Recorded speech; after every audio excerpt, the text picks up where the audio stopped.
World cover story में आप सभी दर्शकों का बहुत बहुत स्वागत है। मेरा नाम मोहम्मद मोइनुद्दीन अंसारी है और आप देख रहे हैं cstatus.com।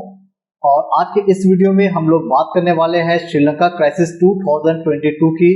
और आज के इस क्राइसिस को समझने के लिए आपको जाना पड़ेगा आज से 3 साल पहले, यानी कि 2019 में, और जानना होगा और समझना होगा आखिर 2019 में आखिर हुआ क्या था वहाँ के आम चुनाव इलेक्शन में। दो शख्स जो सबसे ज्यादा इम्पोर्टेंट है पूरे श्रीलंका क्राइसिस के, सबसे पहले आप उनके बारे में जानिए और समझिए ताकि क्राइसिस को और आप अच्छे तरीके से समझ पाए। पहला जो नाम है वो है महिंदा राजापक्षे का और दूसरा जो नाम है वो है गोतबाया राजापक्षे का, और ये रिश्ते में दोनों भाई हैं। कुछ लोगों का ये कहना है कि आज के पूरे श्रीलंका क्राइसिस के पीछे इन्हीं दो भाई और पूरे राजापक्षे परिवार का ही मोटे तौर पर हाथ है।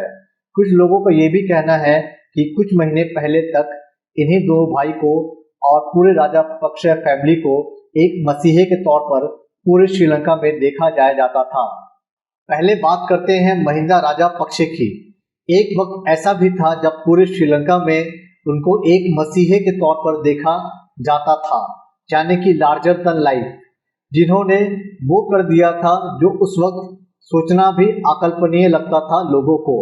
जिन्होंने 25 साल तक चले सिविल वॉर श्रीलंका में हमेशा के लिए खत्म कर दिया था।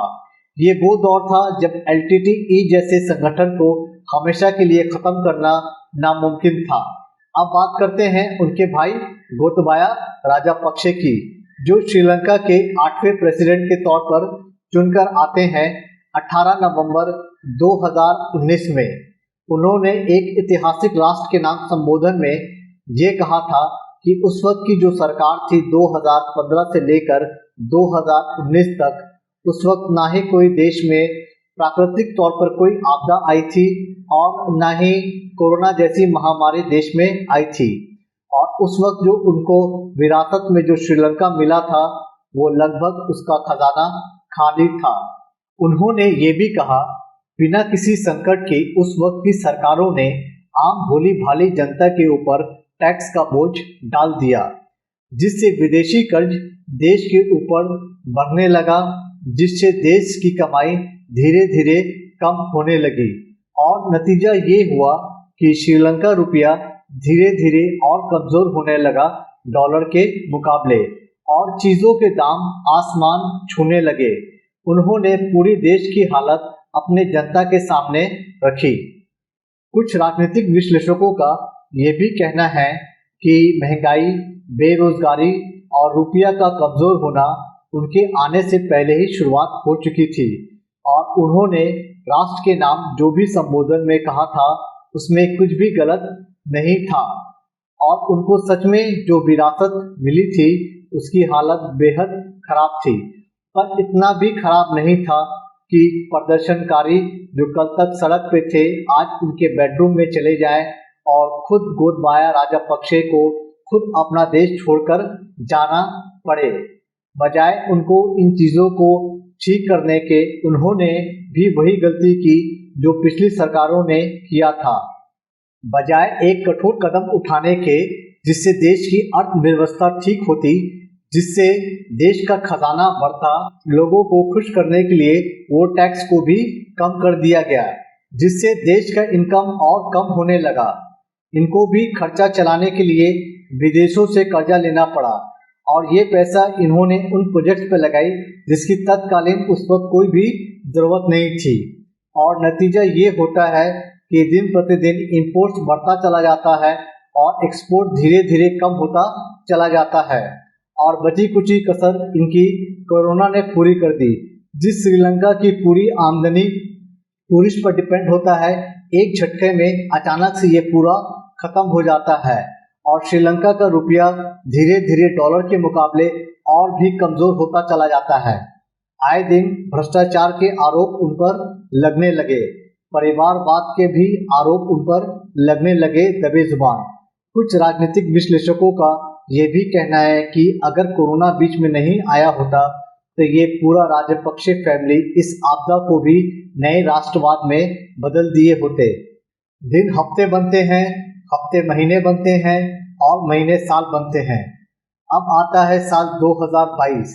एक बार फिर से श्रीलंका की इतिहास लिखी जा रही थी उनके लोगों के द्वारा, और अब वो होता है जो श्रीलंका के इतिहास में आज से पहले कभी नहीं होता है। फिर आता है दिन 9 जुलाई साल 2022, जिसकी कल्पना वहां के लोगों ने भी नहीं किया था।